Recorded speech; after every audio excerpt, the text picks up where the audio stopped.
Hello everybody, my name is Brian and this is my review for Blade Runner 2049. It contains spoilers, look how lovely that is. So, off the bat, as a side note, I only saw the first one for the first time last week and I wasn't too pushed on that either. Also, the reason I'm speaking kind of quietly is because it is 1 o'clock on 6/10/17, which is kind of a cool reference to the movie, but not really because you haven't seen it yet. If I'm reviewing it, then more than likely you haven't seen it yet. But anyway, let's get into it straight away, okay?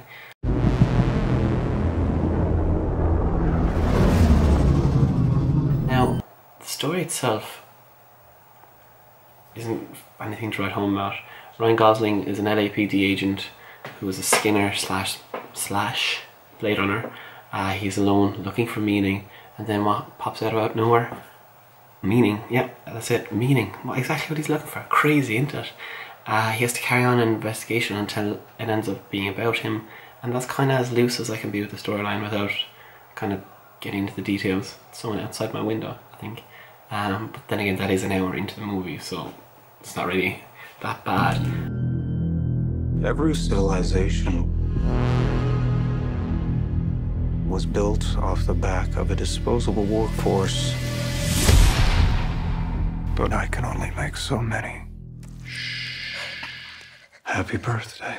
Ryan Gosling is obviously the main character because he's getting promoted everywhere as the main character.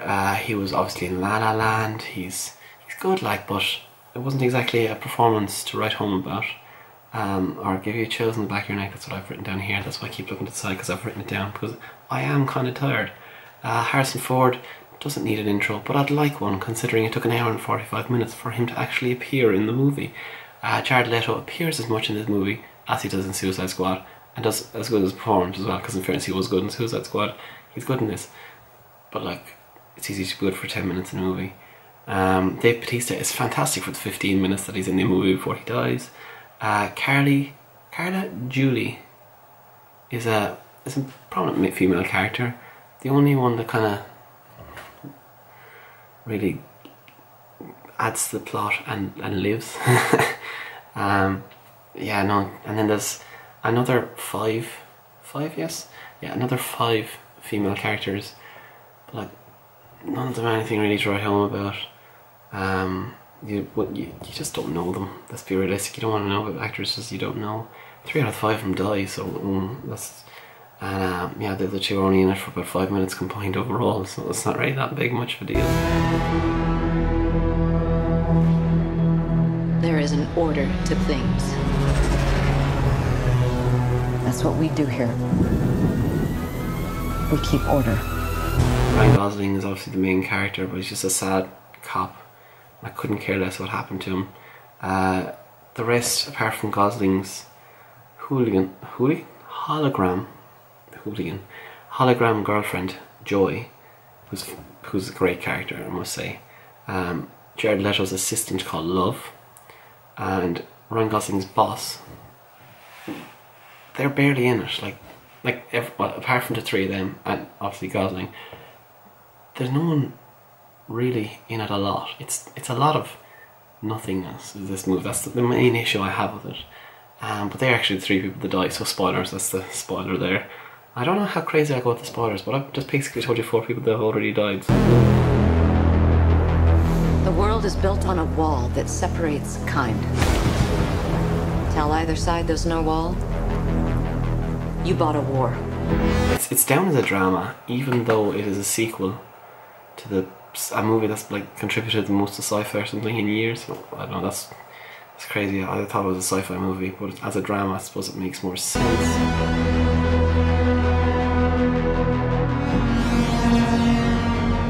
You're a cop. I had your job once. I was good at it.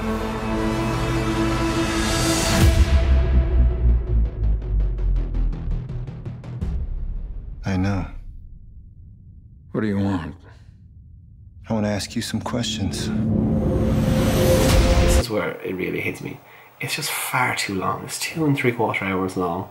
After an hour is when the story is established. After an hour 45 is when we meet Harrison Ford's character Deckard.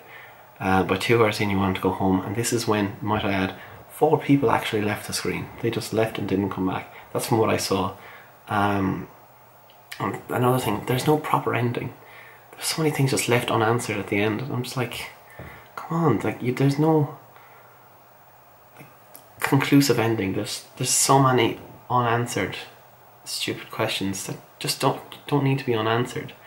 I understand the first one was actually left open as well at the end, but they're actually running away to happiness. Like they were running away together. That's what they wanted, and they were on the run. And it's like, you know that they're going to fight it together. You know, it's just kind of happy-ish, but happy until they die. And also, you don't know what happened to Deckard's dog. He's so minor in it, but they just leave him there, and it's like a place where it's completely isolated for so long. It's like, just at least tell us that he's there somewhere anyway. I know he's supposed to be a robot, but still, like, you know. And the whole thing, oh, this annoyed me. The whole thing starts with a flower that Gosling, I can't even remember his name. I think they called him Kay, and then his name was Joe. So that's like obviously fantastic naming. No offense to any person named Kay or Joe, but like he's just kind of like, well, Joe, what, Joe? That's a name he came up with halfway through. He finds a flower when he's after getting back into the car at the start, and it's a flower that I think he pretty much walked past, like firstly, and he didn't see it. Nothing was done about it. Got back into the car, and suddenly he's like, "Oh, this is the most prominent thing I want to talk about in my entire life," and the whole rest of the plot just carried on that then. And it's like, come on, like, you know, it's so unnecessary. The key to the future is finally unearthed. Bring it to me. Top-notch, fantastic. I can't fault it. Everything looks so real. The cities look fantastic. The dust over the cities look fantastic. There's one scene where the hologram, see, I said hologram that time, merges with a person. Like, you know what I mean if you see it. It looks so good. I think it's fantastic. Yeah, 10 out of 10 for cinematography. This can't really fault. They know you're here.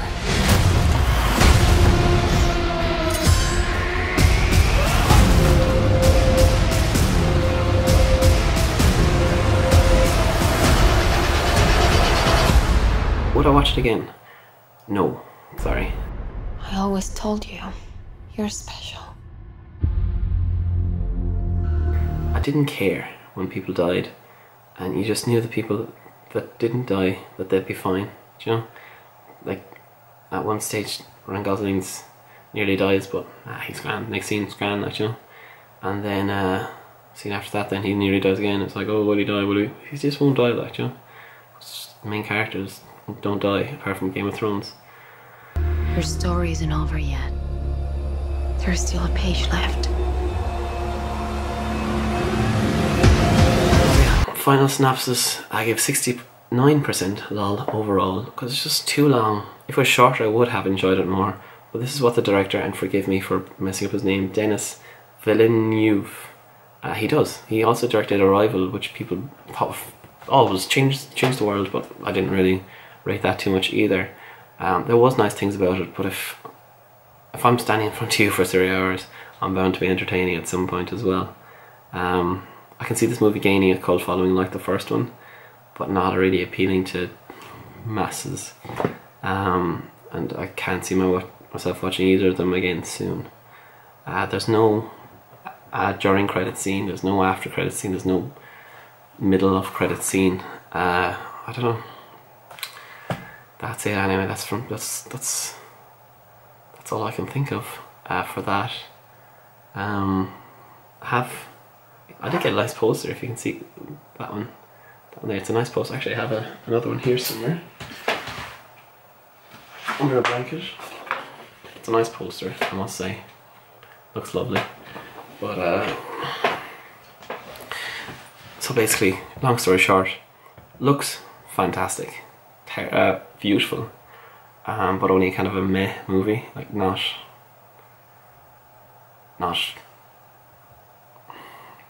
a fantastic movie. Like, it's just a good movie. It's not meh, it's above meh. It's a good movie. So 69%. Could I have given more? I could have given as much, I felt as much as like 73, 74 at a push. But 69% from the films came out this year. It is as good as, what did I say it was? Fences, Live by Night, Sleepless and Unforgettable. So if you've seen any of those movies, you thought that, oh, I wouldn't want to see another movie at that level.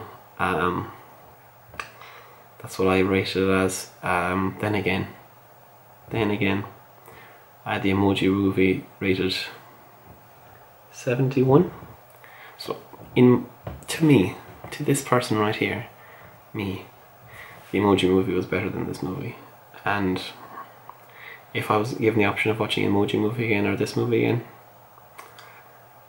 I'd watch Emoji Movie. It's just more entertaining. It's not a good movie, but it's more entertaining. It's not as visually beautiful as this, but it's just more entertaining. There's just so many things that bring this movie down, do you know?